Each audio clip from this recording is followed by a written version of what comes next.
S, Bigg Boss season 9. So episode 40. So இன்னைக்கு episode எப்படி போச்சுன்னா, சேம் அந்த ராஜாவோட தீமில் தான் எல்லாமே போயிருந்தது. ஸோ அதே மாதிரி அது வாட்டர்மெலனுக்கும் அதே மாதிரி கானாக்கும் ரெண்டுத்துக்குமே ஒரு ஃபைட் மாதிரி போயிருந்தது. ஸோ அதில் வந்து ஒரு டாஸ்க் பண்ணி வச்சாங்க. அதாவது வீடு கட்டுற மாதிரி 2 பேர் நிற்கணும், 2 பேர் கவர் பண்ணணும்னு சொல்லி.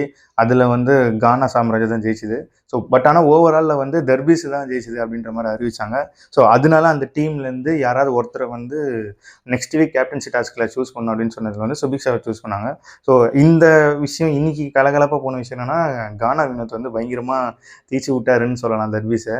வாய் அடிச்சு அந்த பிளாஸ்டிக் போட்டு உட்காந்து போனால் செம்ம கவுண்டர் கொடுத்தாரு. செம்ம என்ன சொல்கிறது, ரீவைன் பண்ணி பார்த்தலாம் சிரிக்கிற மாதிரி இருந்தது. ரொம்ப என்ஜாயபுளாக இருந்தது.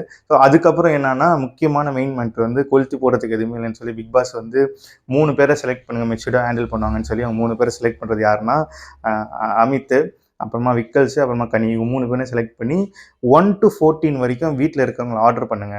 ஸோ ஆர்டர் பண்ணி இவங்க கன்ஃபார்ம் பண்ணுங்க அப்படின்னு சொல்லும்போது, ஃபஸ்ட்டு வந்து சபரி, ஸோ அந்த மாதிரி லைனாக இருக்கும்போது லாஸ்ட்டில் வந்து எஃப்ஜே, அதே மாதிரி பார்வதி, அப்புறமா வாட்டர்மெலன், இவங்க 3 பேருமே வச்சுட்டாங்க.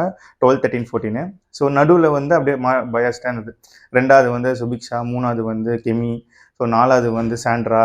ஸோ அந்த மாதிரி போயிட்டு இருந்தது. கடைசி 3 பொசிஷனில் யாருன்னு பார்த்தீங்கன்னா எஃப்ஜே, அப்புறமா விஜய் பாரு, அப்புறமா வாட்டர்மெலன் ஸ்டார், இவங்க 3 பேருமே கடைசி பொசிஷன் இருந்தாங்க. பிக் பாஸ் ஒரு ட்விஸ்ட் என்ன பண்ணாருன்னா, 3 பேருமே ஜெயிலில் போடுங்க அப்படின்ற மாதிரி சொல்லிட்டாரு.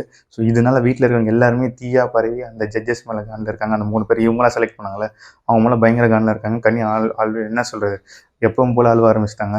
அதே மாதிரி ரம்யாவும் அழுவ ஆரம்பிச்சிட்டாங்க. எனக்கு ஏன் ஃபஸ்ட்டு 2 தரல, என்னை எப்படி நடுவில் விட்டீங்க அப்படின்ற மாதிரி அழுவ ஆரம்பிச்சிட்டாங்க. ஸோ எல்லாருமே அவங்கவுங்களுக்காக பேசினாங்கன்றத சொல்லலாம். சபரி ஃபஸ்ட்டுன்றது வந்து அக்செப்டபிள், நம்மளுக்கே நிறைய விஷயத்தில் இல்லை. இவர் பிரஜன் வச்ச பாயிண்ட்ஸ் எல்லாமே சூப்பராக இருந்தது. பார்வதி அப்படி தள்ளிட்டு எப்படி அவர் ஃபஸ்ட்டு கொடுப்பீங்க அப்படின்ற மாதிரிலாம் பேசினார். நிஜமாக அது நல்ல பாயிண்ட்டு. ஸோ இது மாதிரி வீட்டில் ஒரு குழப்பங்கள் போயிட்டுருக்கு. ஸோ நெக்ஸ்ட் எப்படி இருக்குது, வீக்கெண்ட் யாரை போட்டு செம்ம ஃபன் பண்ண போகிற விஜய் சேதுபதி, எல்லாமே நம்ம வெயிட் பண்ணி பார்த்தா தான் தெரியும். வாங்க பார்க்கலாம்.